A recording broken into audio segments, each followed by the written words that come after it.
कि एथिक्स का जो सिलेबस है वो क्या है, क्या क्या चीज़ें हम लोग को इसमें पढ़नी है। पहला जो चैप्टर पढ़ना है वो पढ़ना है ethics and human interface. Ethics and human interface में हम लोग बेसिकली 2-3 चीज़ें पढ़ेंगे।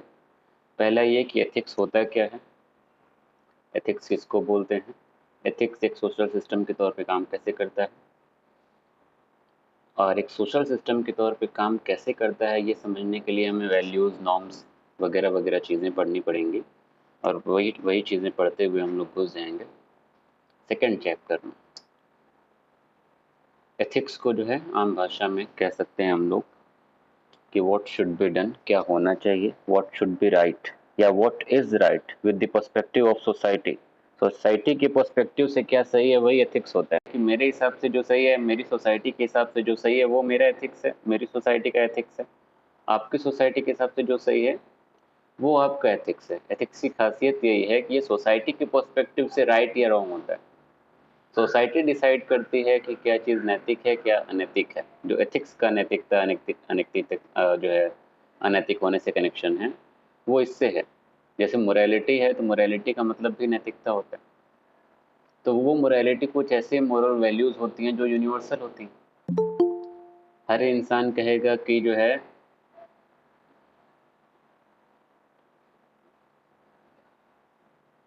हर इंसान कहेगा कि किसी का कत्ल करना बुरी बात है। तो या किसी भी सोसाइटी में चले जाइए, जो अच्छा इंसान होगा वो कहेगा कि हाँ कत्ल करना बुरी बात है, मर्डर बुरी बात है। लेकिन अब किसी सोसाइटी में आप जाइए, आप कहिए कि मांस खाना बुरी बात है, तो हो सकता है उस सोसाइटी के लोग कहेंगे कि हाँ बुरी बात है। लेकिन दुनिया के किसी दूसरे कोने में जाइए, अपने देश के दूसरे कोने में जाइए और वहाँ पूछिए मांस खाना कैसी बात है, तो हो सकता है वो सोसाइटी वाले कहें नहीं मांस खाया जा सकता है, नॉर्मल बात है, नेचर जो है इसी तरीके से बनाया कि मांस खाया जा सकता है। तो क्या हम लोग उसको गलत कह सकते हैं? नहीं कह सकते हैं। या फिर जो सिर्फ सब्जी खा रहे हैं उनको गलत कह सकते हैं? नहीं कह सकते हैं। तो क्या सही है क्या गलत है वो सोसाइटी के पर्सपेक्टिव पे डिपेंड करता है। उस सोसाइटी का पर्सपेक्टिव ऐसा है कि उनके लिए मांस खाना गलत है, उस सोसाइटी का पर्सपेक्टिव ऐसा है कि उनके लिए दोनों खाना जायज़ है, दोनों खाना सही है। तो दोनों का अपना अपना एथिक्स है और दोनों अपने एथिक्स को अपने पर्सपेक्टिव से डिसाइड कर रहे हैं और बता रहे हैं कि क्या होना चाहिए या क्या सही है क्या गलत है। ठीक है ना? तो एथिक्स क्या है? एथिक्स जो है यही होता है बेसिकली, और इसी से चीज़ें डेवलप होती हैं, वैल्यूज़ बनते हैं, सोसाइटी में नॉर्म्स बनते हैं। नॉर्म्स जैसे कि आप पैर छूते हैं, सलाम करते हैं, सर पे हाथ रखते हैं, जैसे भी जो भी तरीके होते हैं, कस्टम होते हैं, रीति रिवाज होते हैं, इन सारी चीज़ों का जन्म होता है। तो दूसरा जो सब्जेक्ट हम लोग को पढ़ना है वो दूसरा जो चैप्टर हम लोग को पढ़ना है वो है human values, norms and conduct. उसके बाद तीसरा जो इसी से कनेक्टेड निकलेगा वो है एटीट्यूड। और एटीट्यूड का इंट्रोडक्शन हम पहले भी बहुत दे चुके हैं, यूट्यूब पे भी है, आगे ये पूरा चैप्टर पढ़ना है। तो एटीट्यूड क्या होता है ये हम लोग देखेंगे, और उसके बाद देखेंगे aptitude and foundational values. Aptitude जो एप्टीट्यूड का भी जो है एक शॉर्ट क्लिप है, इसको भी शॉर्ट में बता देते हैं। एप्टीट्यूड को बोलते हैं हिंदी में प्रतिभा, और वो प्रतिभा जो जनरली इन्नेट होती है, जन्मजात होती है। जैसे जो ज़हनी टैलेंट होता है किसी इंसान के अंदर, जैसे अभी हम लोग का फंक्शन हुआ उसमें हम बात की सबका जहन अलग अलग होता है। तो किसी इंसान का जहन वैसा है कि वो कुछ चीज़ें बहुत बेहतर तरीके से समझ पा रहा है नेचुरली जन्म से ही, और कुछ चीज़ें ऐसी होती हैं जो वो नहीं कर सकता, कितना भी आप सिखा लीजिए सीख के भी भूल जाएगा। तो जो चीज़ नेचुरली उसके अंदर पहले से मौजूद है, जो टैलेंट नेचुरली उसके अंदर मौजूद है, वही क्या है, एकदम सिंपल भाषा में वही एप्टीट्यूड होता है। तो इसको हम लोग डिटेल में पढ़ेंगे, और उसके बाद हम लोग पढ़ेंगे इमोशनल इंटेलिजेंस। इमोशनल इंटेलिजेंस बहुत इंपॉर्टेंट टॉपिक है, खासकर जब से सोशल मीडिया का दौर चला है, कोरोना के बाद विकास सर की जब शॉर्ट्स वायरल होना शुरू हुई, तो इमोशनल इंटेलिजेंस लगभग हर स्टूडेंट जानना शुरू कर चुका है।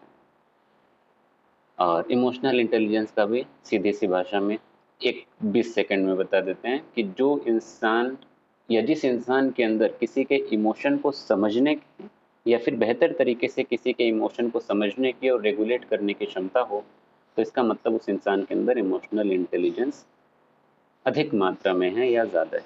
तो इमोशनल इंटेलिजेंस होता क्या है, वो सब्जेक्टिव है, पॉजिटिव है, कैसे होता है, कहाँ होता है, किस तरीके से डेवलप होता है, ये सारी चीज़ें हम लोग इस चैप्टर में पढ़ेंगे। उसके बाद एक बहुत इंपॉर्टेंट चैप्टर है, वो है moral thinkers and philosophers. Moral thinkers and philosophers देश दुनिया में बहुत सारे आए, भारत में बहुत सारे हैं। तो मोरल थिंकर्स और फिलोसफर्स में हम लोग को पढ़ना कौन कौन सा है? पहले तो हम लोग पढ़ेंगे तीन की तिकड़ी। उस तिकड़ी में कौन कौन लोग आते हैं? सोक्रेटिस, उसके बाद सेकंड नंबर पे आ जाएगा प्लेटो, फिर थर्ड पे एरिस्टोटल। एरिस्टोटल के बारे में खास बात कोई? ये गुरु शिष्य जो हैं ये तीनों हैं। कौन बताएगा एरिस्टोटल के बारे में कोई खास बात, कोई टाइटल इनका?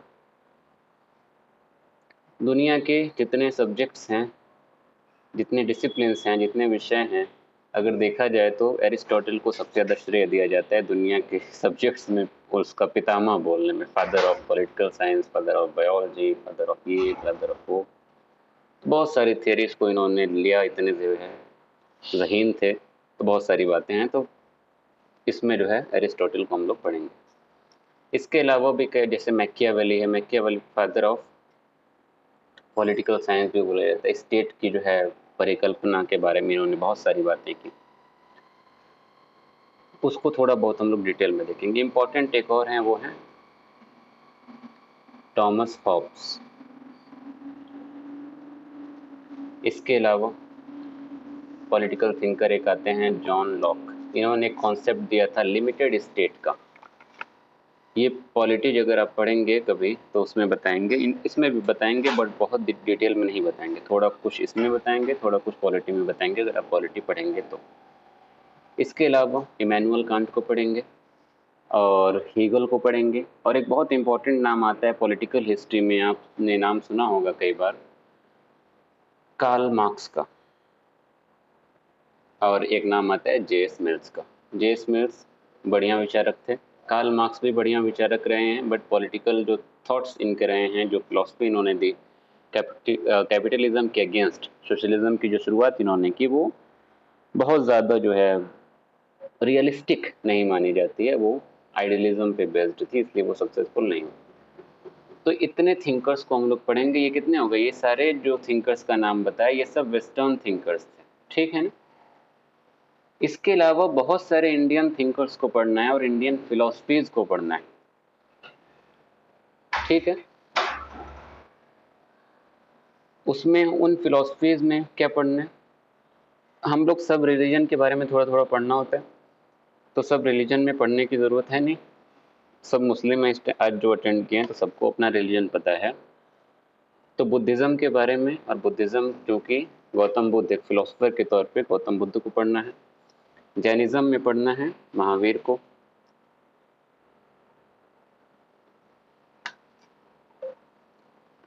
इसके अलावा एक नाम आता है कौटिल्य,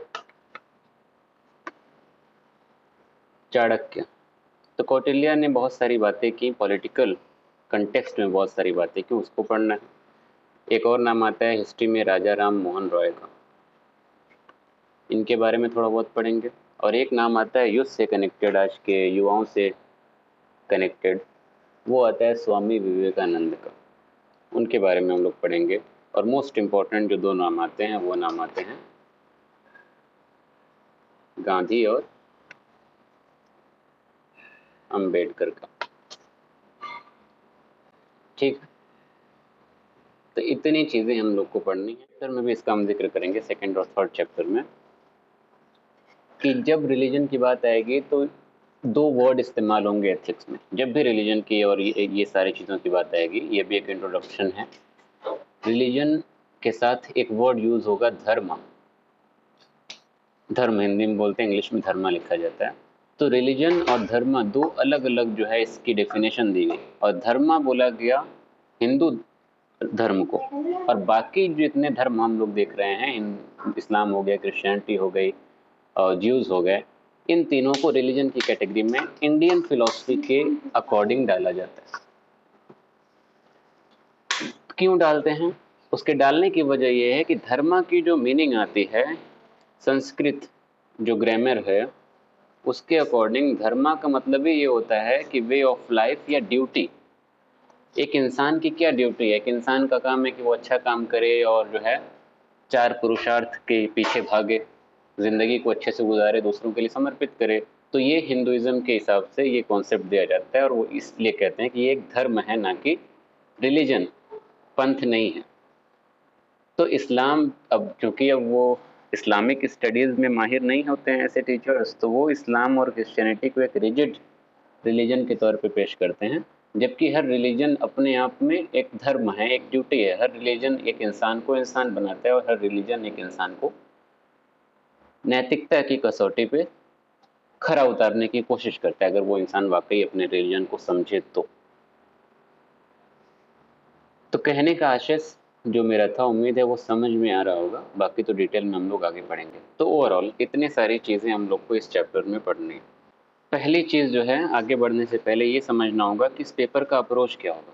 अभी हम बोले कि आप जो आज सोच लेके आए होंगे या आपका जो भी जो ओपिनियन होगा, जो आपकी विचारधारा है, जिस तरीके से आप दुनिया को, समाज को, अपनी ज़िंदगी को, आजू बाजू वाले लोगों को देखते होंगे, जो भी नज़रिया आपका है वो नज़रिया आज का देखिए और जब क्लास ख़त्म होगी उस दिन का देखिएगा तो आपको बहुत फ़र्क नज़र आएगा। तो ये फ़र्क देखने के लिए बहुत सी चीज़ों की ज़रूरत है।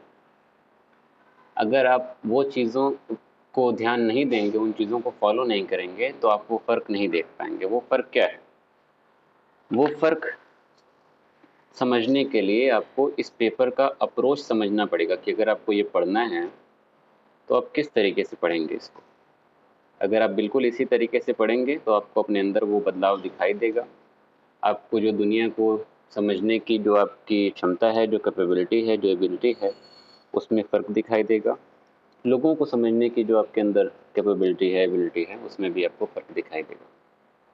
अगर आप अप्रोच को समझेंगे कि इसको पढ़ना कैसे है और ये सब्जेक्ट एक्चुअली में पढ़ा कैसे जाना चाहिए। तो सबसे पहली बात ये कि ये सब्जेक्ट जो है ये एक नॉर्मेटिव सब्जेक्ट है।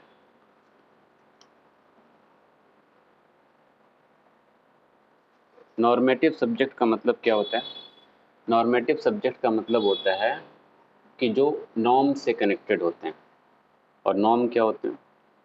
नॉर्म बोला जाता है आम, एकदम आम भाषा में हम लोग कह सकते हैं कि रीति रिवाज जो होते हैं वो हमारे नॉर्म्स होते हैं। तो रीति रिवाज क्या होते हैं? वो एब्सोल्यूट नहीं होते हैं, ठीक है, कॉन्क्रीट नहीं होते। यहाँ आप, मेरा रीति रिवाज कुछ और होगा, आप पाकिस्तान चले जाइए वहाँ पे कुछ और होगा। तो पाकिस्तान वाले को हम जो है गलत नहीं कहेंगे, वहाँ वाले हम लोग को गलत नहीं कह सकते। तो उनके हिसाब से क्या है? उनके हिसाब से वो चीज़ होनी चाहिए, हमारे हिसाब से ये चीज़ होनी चाहिए, तो वही है। तो नॉर्मेटिव सब्जेक्ट मतलब इसका क्या हुआ कि एथिक्स भी यही बताता है कि क्या होना चाहिए, क्या चीज़ नहीं होनी चाहिए। फिजिक्स वगैरह जैसे हैं, फिजिक्स ये नहीं कहेगा कि ये चीज़ होनी चाहिए, वो चीज़ नहीं होनी चाहिए। सैटर्न यहाँ होना चाहिए, क्यों वहाँ घूम रहा है? अर्थ यहाँ होनी चाहिए, क्यों वहाँ घूम रही है? ऐसा कुछ कर सकते हैं हम लोग? नहीं। फिजिक्स जो है डिस्क्राइब करता है, जियोग्राफी चीज़ें डिस्क्राइब करती है। वो बोलेंगे प्लेट का कन्वर्जन हो रहा है, या फिर जो है दो प्लेट आपस में टकरा रही हैं, वो क्यों इतनी स्पीड से आ रही है, वो क्यों इस स्पीड से जा रही है, उसको इस स्पीड से जाना चाहिए।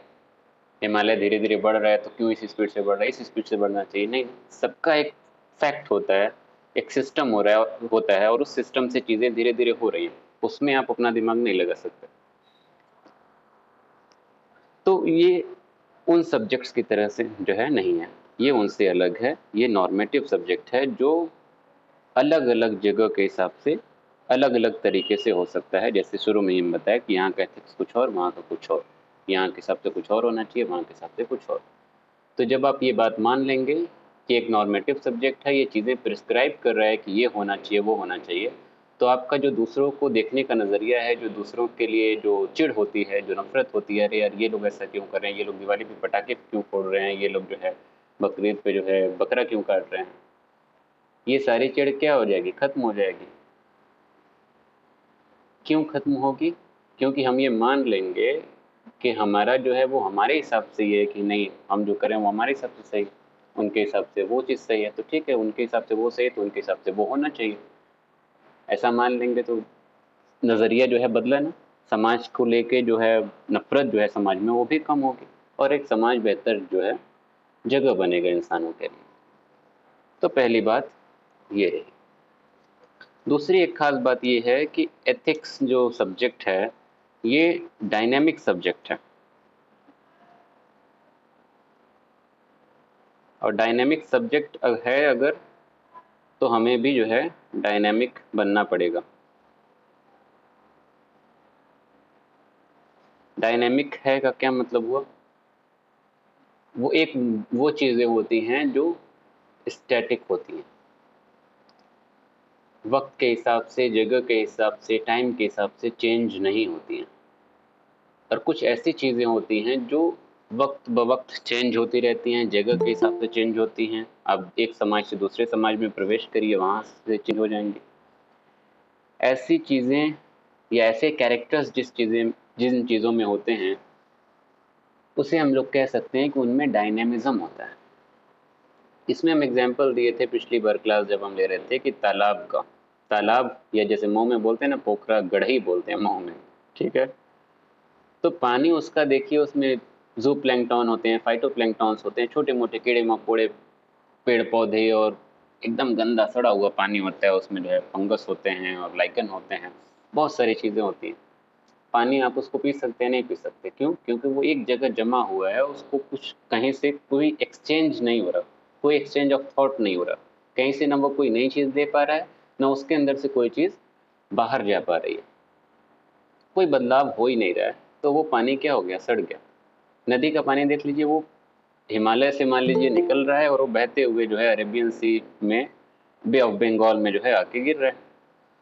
तो पानी वहाँ पे इतना लंबा जो सफ़र तय कर रहा है, वो सफ़र के दौरान अपने पानी को कई बार जो है एक्सचेंज कर रहा है, अपने पानी को साफ कर रहा है, अपने साथ बालू ला रहा है तो कंकड़ भी ला रहा है, पेबल्स ला रहा है, स्टोन्स ला रहा है, उसकी वजह से पानी में जो है शुद्धता आ रही है और वो पानी बेहतर हो रहा है पोखरे की तुलना में।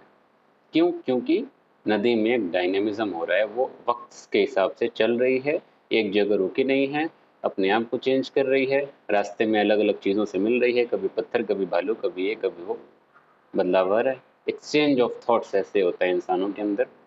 तो यही चीज़ है यहाँ पे एथिक्स में। एथिक्स में भी डायनेमिज्म है, स्टैटिक यहाँ पे चीज़ें नहीं है। यहाँ पे हमको चेंज दिखाई देगा जगह के हिसाब से, टाइम के हिसाब से, ठीक है। अब 200 साल पहले अमेरिका का एथिक्स कुछ और कह रहा था, आज के टाइम पे देखिए अमेरिका का एथिक्स कुछ और कहेगा। अब जैसे भारत में देखिए कि भारत में अंग्रेज़ों के टाइम पे एबॉर्शन की जो है आज़ादी नहीं थी, भ्रूण हत्या जो है, मतलब एबॉर्शन जो है, बच्चे को मारना पैदा होने से पहले ही मतलब टाइम पीरियड उसका डिसाइड किया गया। अमेरिका में तो ये भी नहीं था। अमेरिका में भी 1980s में या 1990s में जो है इसकी परमिशन दी गई।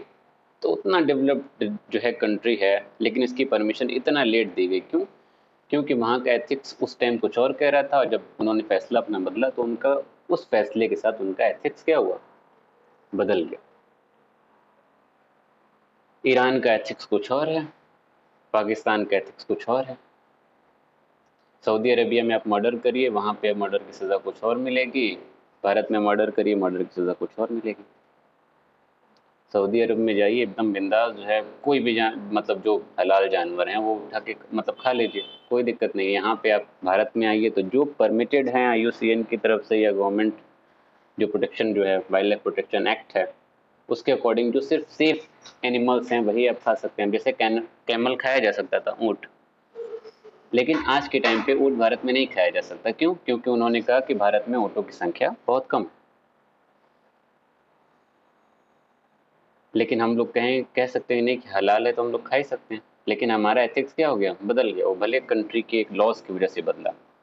तो एथिक्स क्या है? एथिक्स यही होता है कि जगह के हिसाब से बदल सकता है, टाइम के हिसाब से बदल सकता है, ठीक है। हर कंट्री का अलग एथिक्स होता है, हर जगह अलग एथिक्स होता है। 200 साल पहले कोई और एथिक्स था, आज कोई और एथिक्स है, और 200 साल बाद भी फिर कोई और एथिक्स होगा। तो उम्मीद करते हैं ये दूसरा पॉइंट जो है समझ में आया होगा कि डायनेमिक और स्टैटिक में क्या फ़र्क होता है, और एथिक्स जो है वो डायनेमिक होता है, ना कि स्टैटिक होता है।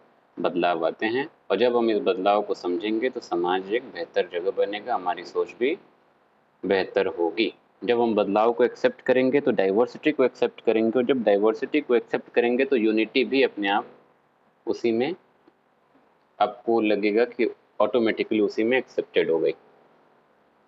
ठीक है।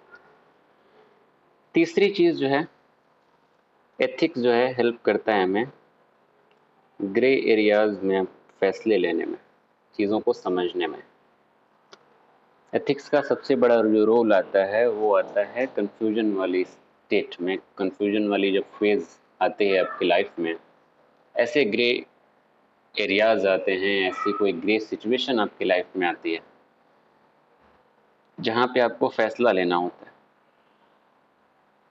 आप कहिए, जैसे लिखते हैं, जैसे कि किसी भी जाति को लेके, धर्म को लेके आप अपने आप को एकदम बेस्ट कहिए। Islam is the best religion, Hinduism is the best religion, proud to be Rajput, proud to be Kshatriya, proud to be Brahmin, फलाना ढिमकाना, ये वो। ये सब बोलना क्या है? ये सब बोलना जो है डाइकोटमी है। इससे समाज में एक बैलेंस नहीं पैदा होता है। इससे जो ग्रे एरियाज हैं वो सिर्फ ग्रे एरियाज का ही एक्सपेंशन होता है। ना कोई चीज़ ब्लैक हो पाती है पूरी तरीके से, ना कोई चीज़ वाइट हो पाती है, और होनी भी नहीं चाहिए, लेकिन दोनों के बीच में एक बैलेंस होना चाहिए। वो बैलेंस कैसे होगा? जैसे हम लोग भी जो है सोशल मीडिया पे बहुत से लोग लिखते हैं कि इस्लाम इज़ द बेस्ट रिलीजन, ठीक है, या फिर प्राउड टू बी मुस्लिम। तो ये दोनों चीज़ें तो इस्लाम के हिसाब से भी जो है परमिटेड नहीं है। इस्लाम तो खुद कहता है कि हर रिलीजन जो है बहुत खूबसूरत है, उसके मानने वाले लोग अच्छे या बुरे होते हैं। या फिर जो है प्राउड टू बी मुस्लिम लिखना, किसी चीज़ पे प्राउड करना जो है ये अच्छी बात नहीं, इस्लाम जो है इसकी इजाज़त नहीं देता। मुस्लिम हैं तो वो तो आपकी जो है आपको शुक्रगुजार होना चाहिए, उस पर घमंड होने की, घमंडी जो है होने की, या घमंड करने की, या गुरूर करने की कोई ज़रूरत नहीं। बहरहाल ये सारी चीज़ें समझ में कैसे आएंगी? ये सारी चीज़ें तभी समझ में आएंगी, या फिर ऐसी चीज़ें कहने से तब अपने आप को आप बचा पाएंगे जब आप डाइकोटमी से बचना शुरू करेंगे। जब आप ये मानेंगे कि सामने वाले को भी जगह देनी है, सिर्फ हम ही जो है सर्वे सर्वा नहीं, सिर्फ हम ही सब कुछ नहीं है, सिर्फ हम ही बेहतर नहीं है, सिर्फ हम ही बेस्ट नहीं है। आप क्या कर रहे हैं? अगर आप ऐसी चीज़ें कह रहे हैं कि I am proud to be Rajput या प्राउड राजपूत, अगर आप लिख रहे हैं तो आप ये अल्टीमेटली कह रहे हैं ना कि जो शूद्र हैं या फिर जो यादव हैं वो बेहतर नहीं, हम ही बेहतर हैं। तो ये क्या हो रहा है? ये डाइकोटमी आ रही है। एथिक्स इन सब चीज़ों से बचने का जो है रास्ता बताता है, ठीक है। और वो रास्ता क्या बताता है? Continuum approach. जब हम कह रहे हैं प्राउड टू बी राजपूत, यानी कि बाकी सबको हम खारिज कर रहे हैं कि हम ही जो है, यानी कि राजपूत ही प्राउड फील कर सकते हैं, बाकी सबकी उतनी औकात नहीं कि वो प्राउड फील करें। बाकी सबको क्या कर दिए? साइड में कर दिया, यानी कि हम मान लिए कि नहीं वो हमसे कमतर हैं। तो एथिक्स इन सब सिचुएशन में, ऐसे ग्रे सिचुएशन में बोलता है कि क्वांटिनम अप्रोच फॉलो करो। किसी भी चीज़ को जो है डाइकोटमी में के पर्सपेक्टिव से देखने की ज़रूरत नहीं है। किसी भी चीज़ को दो सेक्शन में डिवाइड करने की ज़रूरत नहीं है, आधा इधर कर दो आधा इधर कर दो। जैसे बोले, कहा ना कि हमारा रिलीजन अच्छा है तो इसका मतलब बाकी का बुरा है, ये क्या कहने की ज़रूरत है? जैसे कहते हैं ना कि भारत सबसे महान देश है, तो सबसे लग गया तो क्या हो गई? ये डाइकोटमी हो गई। अरे भारत महान देश है, लेकिन और भी महान देश है दुनिया में, है ना? तो अगर आप ये मान रहे हैं कि भारत सबसे महान देश है, और आपको ये मानना है कि भारत भी महान देश है, या दुनिया में और भी महान देश हैं, तो इन दोनों के बीच का जो सफ़र है ना, सबसे महान और भी महान का, वही सफ़र जो है आपको एथिक्स कराएगा। और वो सफ़र कैसे होगा? उसके लिए सिर्फ 3-4 चीज़ें आपको अपने माइंड में डालनी पड़ेंगी। अगर आप वो 3-4 चीज़ें अपने माइंड में नहीं डालेंगे तो फिर आपको ये पेपर भी जो है हो सकता है समझ में आए, बट आप उसको ज़िंदगी में अप्लाई नहीं कर पाएंगे, लागू नहीं कर पाएंगे। वो क्या हैं 2-4 चीज़ें? वो 2-4 चीज़ें जैसे कि चलिए इसी पे करते हैं।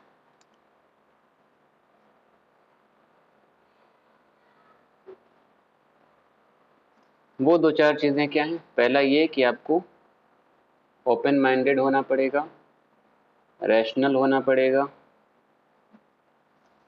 और बैलेंस्ड माइंड होना चाहिए आपको। आपका दिमाग जो है खुला होना चाहिए। खुला होने का क्या मतलब है? कि आप दूसरों की विचारधाराओं को जगह दे रहे हैं कि उनके भी ओपिनियन हैं, मेरा ही सिर्फ नहीं है। प्राउड टू बी राजपूत कह रहे हैं तो नहीं, शूद्र भी हैं यहाँ पे, वैश्य भी यहाँ पे हैं, उनकी भी तो वैल्यू है। तो ये कब एक्सेप्ट करेंगे आप? जब आप ओपन माइंडेड होंगे, जब आप रैशनल होंगे और आप मानेंगे कि नहीं सब बराबर हैं, क्यों ये जो है डिवीजन बनाना है? जब डिवीजन था वो काम के आधार पे था, अब हम लोग क्यों जो है भेदभाव कर रहे हैं? क्यों हम जो है एक को कम मान रहे हैं, एक को ज़्यादा मान रहे हैं, एक को वेद पढ़ने की परमिशन दे रहे हैं, एक को नहीं दे रहे हैं, एक को उस मस्जिद में घुसने दे रहे हैं, एक को उसमें नहीं घुसने दे रहे हैं? ये सारी चीज़ें जो है कब समझ में आएंगी? जब हम ओपन माइंडेड होंगे और मानेंगे कि सब इक्वल हैं, रैशनल होंगे, इंसानियत को समझेंगे कि नहीं सब इंसान हैं, सब बराबर हैं।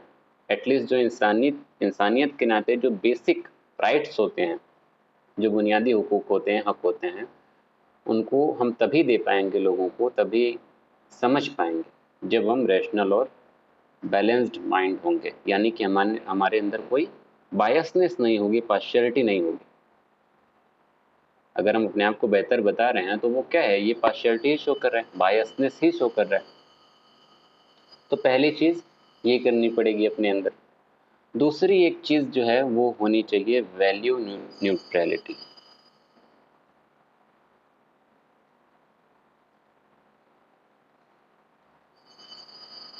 वैल्यू न्यूट्रलिटी, न्यूट्रल, न्यूट्रल का मतलब समझ ही रहे हो। वैल्यू, यहाँ पे वैल्यू मैथमेटिक्स वाला नहीं है, यहाँ पे वैल्यू जो है वो मूल्य है, मानव मूल्य। अभी जैसे एग्जांपल हम इसमें दिए ना, जैसे विकास सर का एग्जांपल ले लिए, जो रील्स में बहुत वायरल हुआ पिछले 2 साल में, कि किसी मुसलमान को जो है ईद का पॉल्यूशन सिर्फ इसलिए बुरा लगने लगता है मतलब दिवाली का पॉल्यूशन सिर्फ इसलिए बुरा लगने लगता है क्योंकि वो हिंदुओं का त्यौहार है, और किसी हिंदू को बकरों पे सिर्फ इसलिए बकरीद के टाइम ही दया आती है क्योंकि वो मुसलमानों का त्यौहार है, बाकी साल भर कटने वाले बकरों की पे दया नहीं आती है। तो जो भी मुस्लिम या हिंदू इस तरीके से चीज़ों को सोच रहे हैं, वो उनके अंदर किस चीज़ की कमी है? उनके अंदर कमी है वैल्यू न्यूट्रलिटी की। अगर वो दिवाली पे पटाखे फोड़ रहे हैं तो वो उनकी वैल्यू है, ठीक है, उनके धर्म के हिसाब से। और हम लोग जो है अगर बकरीद पे कोई मुसलमान बकरे काट रहा है तो वो उस मुसलमान की वैल्यू है उसके रिलीजन के हिसाब से। तो अगर हम इस चीज़ को समझें, अगर हम समझ रहे हैं कि ठीक है ये उसकी वैल्यू है तो वो इस तरीके से अपनी चीज़ें कर रहा है अपने धर्म के हिसाब से, तो ठीक है। अगर ये समझ पा रहे हैं आप तो इसका मतलब आपके अंदर वैल्यू न्यूट्रलिटी है। अगर आप नहीं समझ पा रहे हैं तो इसका मतलब वैल्यू न्यूट्रलिटी आपके अंदर नहीं है। आप ये मान रहे हैं कि मेरी ही वैल्यू सब कुछ है, मेरे जो वैल्यूज़ बताए गए हैं मेरे रिलीजन में, मेरी सोसाइटी में, वही सब कुछ है। तो इसका मतलब आपके अंदर वैल्यू न्यूट्रलिटी नहीं है। और वैल्यू न्यूट्रलिटी उन्हीं के अंदर नहीं होगी जो ओपन माइंडेड नहीं होंगे, रेशनल नहीं होंगे, बैलेंस्ड माइंड नहीं होंगे, ठीक है। या फिर मान लीजिए कोई जज है, इत्तेफाक से उसी का बेटा जो है कोई कहीं जो है गाड़ी चढ़ा दे किसी के ऊपर, उस पर केस चले, जज वहाँ पे सारे आईपीसी सेक्शन को जो है साइड रख दे, सीआरपीसी को साइड रख दे और अपना फैसला जो है बदल दे सिर्फ इसलिए कि अपने बेटे को उसे बचाना है। क्या हो गया? यहाँ पे वैल्यू न्यूट्रलिटी की कमी है। अगर उसकी वैल्यूज़ इतनी जो है न्यूट्रल होती तो वो यहाँ पे भूल जाता कि वो मेरा बेटा है और वहाँ पे वो संविधान को, कानून को सबसे ऊपर रखता, ठीक है। तो इस पेपर को समझने के लिए, ज़िंदगी को समझने के लिए, जिस भी मकसद से आप ये पेपर पढ़ रहे हैं या जिस भी मकसद से दुनिया में आए हैं, वो तो है ही, वो मकसद भी तभी पूरा होगा जब वैल्यू न्यूट्रलिटी आपके अंदर होगी। दूसरी चीज़ क्या है यहाँ पे?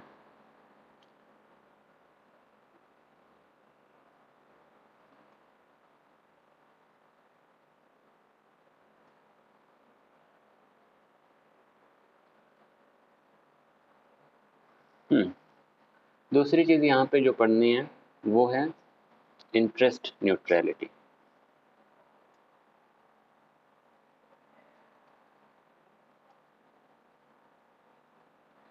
इंटरेस्ट न्यूट्रलिटी, यहाँ पे ऊपर किसकी बात हो रही थी? वैल्यू को न्यूट्रल कर रहे थे हम लोग ना, कि उसके वैल्यूज़ हैं या मेरे वैल्यूज़ हैं तो कैसे क्या एक्सेप्ट होगा। यहाँ पे किसकी बात होगी? इंटरेस्ट की बात होगी। हमको जो है सिर्फ अपने इंटरेस्ट से प्रभावित नहीं होना है, सामने वाले का इंटरेस्ट भी देखना है। जैसे ऊपर क्या कर रहे थे, सिर्फ हम लोग को अपनी वैल्यूज़ नहीं देखनी है, सामने वाले की वैल्यूज़ भी देखनी है कि उसकी वैल्यू है, उसका भी समर्थन होना चाहिए, उसको भी जगह देनी चाहिए। इसमें एक एग्जांपल जैसे कि हम देते हैं, वो एग्जांपल देते हैं रिजर्वेशन का। कई बार जैसे हम क्लास में, पॉलिटिक्स क्लास में हम बताए हैं कि रिजर्वेशन जैसे EWS को दिया गया जनरल कैटेगरी में, पहले OBC को था, SC ST को था, तो पूरे जनरल कैटेगरी वाले विरोध प्रदर्शन कर रहे थे और वो कह रहे थे कि ये संविधान के खिलाफ है, भेदभाव हो रहा है। अच्छी बात वहाँ पे उनकी सही थी। क्यों? क्योंकि वो लोग इक्वालिटी की बात कर रहे थे। हालांकि रिजर्वेशन भी एक तरीके से इक्वालिटी है, वो लंबा विषय है, बाद में बात होगी। तो वो लोग बहरहाल क्या कह रहे थे कि इन सब को मिल रहा है, सिर्फ हम लोग को नहीं मिल रहा है, तो ये भेदभाव हो रहा है और जनरल वाले जो है उन लोग को जॉब्स नहीं मिल पा रही, वो आगे नहीं बढ़ पा रहा है। इंटरेस्ट न्यूट्रलिटी की ही वो एक तरीके से बात कर रहे थे। अभी मानिए कि वो एकदम ईमानदार है, वो ये नहीं देख रहे हैं कि शूद्रों को मिल रहा है, उससे उनको तकलीफ नहीं हो रही है। उनको बस तकलीफ फिलहाल इसलिए हो रही है कि क्यों ये भेदभाव हो रहा है, क्यों कुछ लोग को मिल रहा है, कुछ लोग को नहीं मिल रहा है। तो ये अच्छी बात अभी तक लग रही है। लेकिन फिर मोदी गवर्नमेंट ने क्या किया, अनाउंस कर दिया EWS के लिए कि जनरल कैटेगरी में जो इकोनॉमिक वीकर सेक्शंस हैं, जो कमज़ोर तबके के लोग हैं इकोनॉमिकली, उनको जो है रिजर्वेशन दिया जाएगा। तो जो लोग, जिस जनरल कैटेगरी के लोग रिजर्वेशन का विरोध कर रहे थे कि रिजर्वेशन पूरी तरीके से ख़त्म होना चाहिए, वो लोग जो है तुरंत अपनी बात से पलट गए और उन्होंने जो 10% रिजर्वेशन मिल रहा था उन लोग को, तुरंत उन्होंने लपक के ले लिया। उनका उस रिजर्वेशन को लपक के लेना इस बात का संदेश देता है कि उनके अंदर इंटरेस्ट न्यूट्रलिटी नहीं थी। ठीक है, वो सिर्फ और सिर्फ जो है अपने इंटरेस्ट को लेके, सिर्फ अपने इंटरेस्ट को लेके सेल्फिश हो रहे थे। वो लोग इसलिए नहीं विरोध कर रहे थे कि इक्वालिटी होनी चाहिए, वो विरोध इसलिए अल्टीमेटली हो रहा था कि सिर्फ उनको क्यों नहीं जो है, मतलब उनको भी मिलना चाहिए, जैसे उनको मिला वो बराबर हो गए, मतलब चुपचाप हो गए। अगर इतना ही उनको ये दिक्कत थी कि नहीं संविधान के खिलाफ है, लोगों को इक्वालिटी नहीं दे रहा है, रिजर्वेशन एक बुरी चीज़ है, जो कि वो बार बार वो लोग कह रहे थे, तो अगर इतनी ही बातें वो सच्ची थी तो फिर उनको जब रिजर्वेशन मिल रहा था तब भी उनको इसी बात पे अड़े रहना चाहिए था कि नहीं रिजर्वेशन बुरी चीज़ है, हमको भी नहीं चाहिए, उनको भी नहीं लेने देंगे। ये हो गया इंटरेस्ट न्यूट्रलिटी। लेकिन ऐसा नहीं हुआ। उनको जब तक नहीं मिल रहा था रिजर्वेशन, तब तक रिजर्वेशन क्या था, बहुत बुरा था। और जैसे ही उनको रिजर्वेशन मिला, रिजर्वेशन क्या हो गया, अच्छा हो गया। यानी कि जब तक उनको फ़ायदा नहीं हो रहा था तो वो चीज़ बुरी थी, जैसे ही उनका जो है इंटरेस्ट उसमें शामिल हो गया, उनका जो है फ़ायदा उसमें शामिल हो गया, वो चीज़ अच्छी हो गई। तो क्या इस तरीके की सोच से समाज बेहतर हो सकता है? नहीं हो सकता। जब हम अपने इंटरेस्ट में भी न्यूट्रलिटी देखेंगे, जैसे जैस्मिन ने कहा ना कि 100 लोग अगर हैं तो उसमें से अगर 99 लोगों के ओपिनियन एक हैं और एक का ओपिनियन सिर्फ अलग है, तो उस एक की भी उतनी ही इम्पोर्टेंस है जितनी कि उस बाकी 99 लोगों की है। क्यों? क्योंकि 99 के पास अपना अपना एक एक दिमाग है और सब अपने अपने तरीके से अपना दिमाग चला के एक बात पे सहमत हो जा रहे हैं। इत्तेफाक से सारे वो 99 एक बात पे सहमत हो गए हैं। तो जैसे वो 99 अपना अपना दिमाग लगा के अपने विचारधारा रख सकते हैं, अपने हिसाब से चीज़ें सोच सकते हैं, तो वैसे ये भी एक अपने हिसाब से सोच रहा है, भले ये अलग हो गया, उसका ओपिनियन अलग हो गया। दूसरी बात वजह उन्होंने बोली कि जो अच्छे विचार होते हैं वो एक ही लोग के दिमाग में आते हैं। जो ग्रीस में जो है फिलोसफर्स पनपे पिछले 2000 साल, मतलब 2000 साल पहले बहुत सारे फिलोसफर्स जो है यूरोप में पैदा हुए।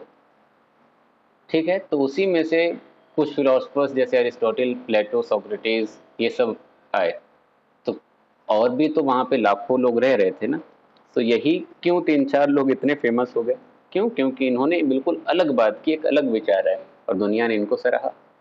तो जो अलग और अच्छे विचार आते हैं वो एक ही के माइंड में आते हैं। ज़रूरी नहीं कि जो 99 एक ही बात कर रहे हैं वही सही हो, एक जो अलग कर रहा है वो गलत है। ये सब चीज़ें कब समझेंगे हम? जब इंटरेस्ट न्यूट्रलिटी और वैल्यू न्यूट्रलिटी हमारे अंदर होगी। प्लस सबसे बड़ी चीज़ तब होगा ये जब हमारे अंदर सब्जेक्टिविटी आएगी। सब्जेक्टिविटी अगर आ गई तब ये चीज़ें और बेहतर तरीके से एप्लीकेबल हो जाएंगी। क्यों? क्योंकि अगर हम कह रहे हैं कि नहीं, जो 99 लोग हैं जो एक ही ओपिनियन पे हैं एकदम सही है, 99 लोग थोड़ी गलत हो सकते हैं, वही एक समझदार है, बाकी 99 पागल हैं, ये ऑब्जेक्टिविटी हो गई, अड़े हैं। या फिर यही एक ये बोले कि नहीं नहीं हम ही एकदम सही है, वो 99 एकदम पागल हैं, ये भी क्या हो गई? ऑब्जेक्टिविटी हो गई। जब ये 99 कहें कि नहीं वो एक भी जो है अपना ओपिनियन रखता है, उसकी भी इज्जत करनी चाहिए, और जब ये एक वाला भी कहे कि ठीक है जो 99 वो भी अपना ओपिनियन रखते हैं लेकिन कम से कम मेरा भी एक बार सुन लो, जब इस तरीके का रवैया रखा जाता है, इसी रवैये को बोलते हैं सब्जेक्टिविटी। जब हम ये माने कि सामने वाले का भी एक अपना ओपिनियन है, जैसे मेरा ओपिनियन है, जैसे हम अपनी बात रख रहे हैं वैसे सामने वाले को भी बात रखने का उतना ही पूरा पूरा अधिकार है, इस बात से परे कि वो बात सही है या गलत है। वो बात गलत है तो बाद में उसको नकारा जाएगा, लेकिन कम से कम उसको रखने की इजाज़त दी जाए, कम से कम उसको रखने की, अपनी बात रखने की जगह दी जाए। यही क्या है? सब्जेक्टिविटी है। तीनों चीज़ों को मिला दीजिए, subjectivity, interest neutrality, value neutrality, ये तीनों चीज़ें मिलाएंगे तो आप पाएंगे कि आपका दिमाग जो है ओपन माइंडेड आप होंगे, आप रैशनल होंगे, आप बैलेंस्ड माइंड होंगे, आप चीज़ों को बेहतर तरीके से समझेंगे, आपका नज़रिया बदलेगा, आपका फैसला लेने की जो क्षमता है, जो एबिलिटी है, जो कैपेबिलिटी है, जो तरीका है, वो भी आपको बदलता हुआ दिखाई देगा। और इसको डेवलप करने में जैसे कि एक चीज़ जो है सिखाई जाती है, मतलब कई लोग इसके बारे में बातें करते हैं, जैसे डॉक्टर इसरार अहमद ले लीजिए, सियादवाद जैसे एक बात आती है जैन फिलॉसफी में, उसको ले लीजिए, और बीजेपी में एक लीडर हैं, नाम है नितिन गडकरी, उनको ले लीजिए। इन तीन आदमी का नाम लिए ना, इन तीनों में एक चीज़ जो कॉमन जो हम लिए कि ये तीनों कहते हैं कि जहाँ से जो चीज़ अच्छी मिले वो उठा लीजिए। जैसे कि आज के टाइम पे बहुत बड़ा तबका है जो कहेगा कि नहीं भारत जो है सबसे महान देश है और बाकी सब जो है बेकार हैं, जैसे अमेरिका वगैरह सब बेकार है। तो वो तो ठीक है, कुछ चीज़ों में कोई अच्छा कोई बुरा है, वो अलग बात है। नितिन गडकरी की बात जब भी आप सुनेंगे तो वो कहेंगे कि अमेरिका में ये चीज़ बहुत अच्छी, रोड वह बहुत अच्छे हैं, इंफ्रास्ट्रक्चर बहुत अच्छा है, तो अमेरिका से मैंने सीखा और भारत के रोड्स को बेहतर किया। तो उन्होंने क्या, उन्होंने सीधा सीधा श्रेय दिया कि अमेरिका से उन्होंने ये चीज़ सीखी और अमेरिका से ये बात उठाई और मतलब अपने ऊपर एप्लीकेबल किया। गांधी जी भी जो है फिलॉसफी, गांधी जी ने बहुत सारी जो है अपनी बातें कही, किताबें लिखी, उनकी फिलॉसफी में जितनी बातें आएंगी, अगर उन्होंने वो बात गीता से ली, इस्लाम से ली, बहुत सारे रिलीजियस स्टडीज़ उन्होंने की, अलग अलग जगहों से ली, उन्होंने जो बातें जहाँ से ली एकदम कट टू कट वो बताएंगे कि हाँ ये बात हमने यहाँ से ली और इस चीज़ से हमने ये चीज़ सीखी। ठीक है, तो अलग अलग ओपिनियंस को जो कि उनके जो है पेडेस्टल पे, उनके तराजू पे बराबर बैठ रहे हैं, फिट आ रहे हैं, तो वो उसी हिसाब से ओपिनियंस को लेते हैं चारों तरफ से। ओपिनियन का लेना अपने आप में सब्जेक्टिविटी शो करता है, और इसी ओपिनियन को जैन फिलॉसफी में, मतलब इस प्रोसेस को जैन फिलॉसफी में स्यादवाद कहा जाता है। स्यादवाद नाम सुने कभी, ये टर्म सुने कभी? जिस सब्जेक्टिविटी, न्यूट्रलिटी और जो है इंटरेस्ट न्यूट्रलिटी और वैल्यू न्यूट्रलिटी की बात की है, बैलेंस माइंड की बात की, ओपन माइंड की बात की है, वो सारा जो है अगर एक टर्म के थ्रू समझना हो तो वो स्यादवाद के थ्रू आपके अंदर आ सकता है। और इसका एग्जाम्पल इसके बारे में भी कई बार हम बता चुके हैं। जैसे इसको एक स्टोरी के माध्यम से समझाया गया कि कुछ ब्लाइंड फोल्डेड लोग हैं जिनको दिख नहीं रहा है, 5-6 लोग हैं, और उनको हाथी के चारों तरफ छोड़ दिया गया, और कोई हाथी का पैर पकड़ रहा है तो कोई पूंछ पकड़ रहा है, कोई उसके कान पकड़ रहा है, कोई उसकी सूंड पकड़ रहा है, कोई पैर पकड़ रहा है तो कह रहा है खंबा है ये, कोई पूंछ पकड़ रहा है तो कह रहे हैं झाड़ू है ये, कोई कान पकड़ रहा है तो कह रहे हैं जो है मतलब पंखा है ये। अलग अलग जो है जिसको जो समझ आ रहा है सब पकड़ पकड़ के अपना अपना अपना ओपिनियन दे रहे हैं अपने अपने हिसाब से। कोई एक दूसरे से पूछ नहीं रहा है कि तुमको क्या लग रहा है, तुमको क्या फील हुआ, कैसा शेप है, क्या कितना आकार है, किस तरीके का है। ठीक है ना। अब जैसे कि वो हाथी का पैर पकड़ रहे हैं, खूब मोटा दिख रहा है और लंबा ऊंचा भी दिख रहा है, तो जाहिर सी बात है वो खंबा ही सोच रहा है। लेकिन अगर वो बगल वाले से पूछे कि पूंछ जो जो छू रहा है इंसान उसको झाड़ू समझ रहा है, वो खंबे वाले से पूछे कि हमको ये यहाँ पे झाड़ू दिख रहा है, तो वो सोचेगा ना कि ये खंबे पे झाड़ू कहाँ से आ गया। नहीं पूछ रहा है इसलिए वो खंबा मान रहा है, और खंबे वाला झाड़ू वाले से नहीं पूछ रहा है इसलिए वो क्या कर रहा है, खंबा मान रहा है। और मतलब दोनों अपना अपना मान रहे हैं। अगर वही दोनों आपस में बैठ जाए और बोले कि देखो हमको ये झाड़ू यहाँ फील हो रहा है, तुमको ऐसा फील हो रहा है, इसका मतलब ना ये खंबा है ना झाड़ू, ये कुछ और है। और इत्तेफाक से आगे वाले के पास चले गए जो कान छू रहा है और वो पंखा समझ रहा है उसको, उसको भी बैठ बुला लिए, उसका ओपिनियन भी सुन लेते हैं। और उसने कहा कि हमको पंखे जैसा दो लग रहा है, किधर लग रहा है कि इस साइड भी लग रहा है।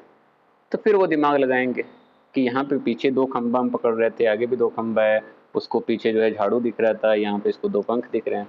तो वो अनुमान लगाना शुरू करेंगे, नहीं नहीं ये जानवर है, हाथी है या ये जो भी है। ये कैसे मुमकिन हुआ, कैसे इस नतीजे पे पहुंचे वो लोग। नतीजे पे पहुंचने का सीधा सा जो साधन था वो यही था, एक्सचेंज ऑफ थॉट्स। हमने दूसरे के ओपिनियन को जगह दी। बाकी जो 5 लोग थे उनके ओपिनियन को हमने जो है जगह दी, और जगह दी तो हम एक निष्कर्ष पे पहुंचे, ऑब्जेक्टिविटी छोड़ी, सब्जेक्टिविटी को अपनाया, और उस सब्जेक्टिविटी को अपना के एक निष्कर्ष पे पहुंचे, और हम एक जो है बैलेंस्ड माइंड के साथ एक कंक्लूजन पे पहुंच गए कि नहीं ये न खंबा है, न झाड़ू है, न पंखा है, ये क्या है, ये हाथी है। यही कॉन्सेप्ट क्या है, स्यादवाद, जो कि जैन फिलॉसफी का हिस्सा है। कोई दिक्कत